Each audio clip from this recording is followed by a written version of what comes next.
Welcome back to our channel. അപ്പോൾ നമുക്കിന്ന് ഈ സ്കാലപ്പ് നെക്കിൻ്റെ കട്ടിങ് ആൻഡ് സ്റ്റിച്ചിങ് എങ്ങനെയാണെന്ന് നോക്കാം. ഫസ്റ്റ് തന്നെ നമുക്ക് ഫ്രണ്ട് പാർട്ടിൻ്റെ യോക്ക് പോർഷനാണ് കട്ട് ചെയ്ത് മാറ്റി വയ്ക്കുന്നത്. ഞാനിവിടെ യോക്ക് പാർട്ടിൻ്റെ ലെങ്ത്ത് 10.5 ഇഞ്ചാണ് എടുത്തിരിക്കുന്നത്. പ്ലസ് തയ്യൽ തുമ്പും എല്ലാം കൂടി 10.5 ഇഞ്ചാണ് എടുത്തേക്കുന്നത്. അപ്പോൾ തയ്ച്ച് കഴിയുമ്പോൾ നമുക്കൊരു 9.5 ഇഞ്ചിൽ കിട്ടും. ലൈനിങ്ങിൽ മെഷർമെൻറ്റ്സ് ഒക്കെ എടുത്ത് മാർക്ക് ചെയ്ത് അത് മെയിൻ ക്ലോത്തുമായിട്ട് അറ്റാച്ച് ചെയ്ത് നമ്മൾ മാറ്റി വെക്കണം. ഇനി നമുക്ക് കഴുത്തിൻ്റെ കട്ടിങ് നോക്കാം. നെക്ക് നമ്മൾ കട്ട് ചെയ്തെടുക്കുന്നത് ക്യാൻവാസിലാണ്. അപ്പോൾ ക്യാൻവാസിൽ 3.4 ഇഞ്ച് കഴുത്തകലവും 7 ഇഞ്ച് കഴുത്തിറക്കമാണ് മാർക്ക് ചെയ്യണത്. ഇനി നമ്മൾ മാർക്ക് ചെയ്ത 3.4 നിന്നും 7 ഇഞ്ചിലേക്ക്, അതായത് ലെങ്ത് മാർക്ക് ചെയ്ത 7 ഇഞ്ചിലേക്ക് നമ്മളൊരു വി ഷേപ്പിൽ വരച്ചു കൊടുക്കുക. സ്കാലപ്പ് നമ്മൾ മാർക്ക് ചെയ്ത് തുടങ്ങുമ്പോൾ നെക്കിനോട് ഒരുപാട് മേളിലോട്ട് ചേർന്ന് തുടങ്ങരുത്.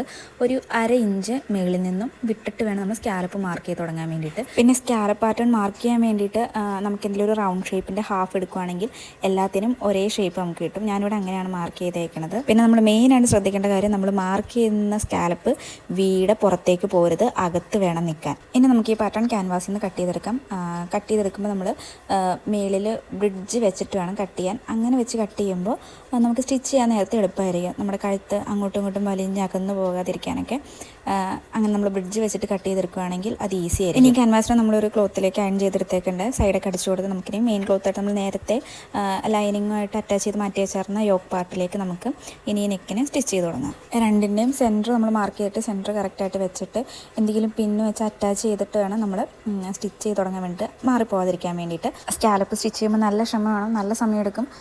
നമ്മൾ ശ്രദ്ധിച്ച് വേണം നമ്മൾ റൗണ്ട് ഷേപ്പിലേക്ക് ആക്കിയെടുത്ത് സ്റ്റിച്ച് ചെയ്തെടുക്കാൻ വേണ്ടിയിട്ട്. അങ്ങനെ ഫുള്ള് സ്റ്റിച്ച് ചെയ്ത് കഴിഞ്ഞു, കട്ട് ചെയ്ത് കഴിഞ്ഞു. ഇനി നമുക്ക് ക്യാൻവാസ് ആയതുകൊണ്ട് തന്നെ നമ്മൾ ജസ്റ്റ് മറച്ചെടുക്കുമ്പോൾ തന്നെ ആ ഷേപ്പിൽ തന്നെ വന്നോളൂ. അങ്ങനെ നെക്കിൻ്റെ സ്റ്റിച്ചിങ് നമ്മൾ കംപ്ലീറ്റ് ആക്കിയിട്ടുണ്ട്. ഇനി നമുക്ക് യോക്കിൻ്റെ താഴ്ഭാഗത്തും കൂടെയും സ്കാലപ്പിൻ്റെ ഡിസൈൻ കൊടുക്കാം. അപ്പോൾ അതിന് വേണ്ടിയിട്ട് ഞാനിവിടെ ടോട്ടൽ ലെങ്ത്ത് എന്തോരം ഉണ്ടെന്ന് നോക്കി. അത് 21.5 ഇഞ്ചാണ് വന്നത്. അപ്പോൾ 21.5 ഇഞ്ച് നമ്മൾ ക്യാൻവാസിൽ മാർക്ക് ചെയ്തിട്ട് അവിടെ നമ്മൾ സെയിം നെക്കിൽ കൊടുത്ത പോലെ തന്നെ ആദ്യത്തെ ഒരു 1/2 ഇഞ്ചോളം ഒരു സ്ട്രെയിറ്റ് ലൈൻ പോലെ കൊടുത്തിട്ട് ബാക്കി സ്ഥലത്താണ് നമ്മൾ സ്കാലപ്പ് മാർക്ക് ചെയ്ത് കൊടുക്കുന്നത്.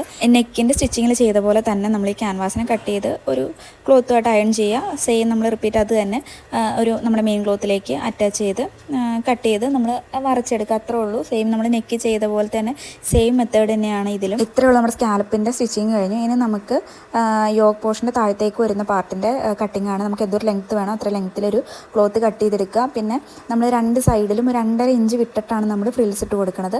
അങ്ങനെ 2.5 ഇഞ്ച് വിട്ട് ഫ്രിൽസ് നല്ലപോലെ അയൺ ചെയ്ത് കൊടുക്കുകയാണെങ്കിൽ നല്ല അടിപൊളിയായിട്ട് ഇരുന്നോളും. അങ്ങനെ എല്ലാ ഫ്രിൽസും നല്ലപോലെ നമ്മൾ അയൺ ചെയ്ത് കൊടുത്ത് ഈ യോക്ക് പാർട്ടിലേക്ക് നമ്മൾ സ്റ്റിച്ച് ചെയ്ത് കൊടുത്തു. ഇനി നമ്മൾ ബാക്ക് വെറുതെ നോർമൽ ഒരു ഏലയും കട്ട് പോലെയാണ് ബാക്ക് പോർഷൻ കൊടുക്കുന്നത്.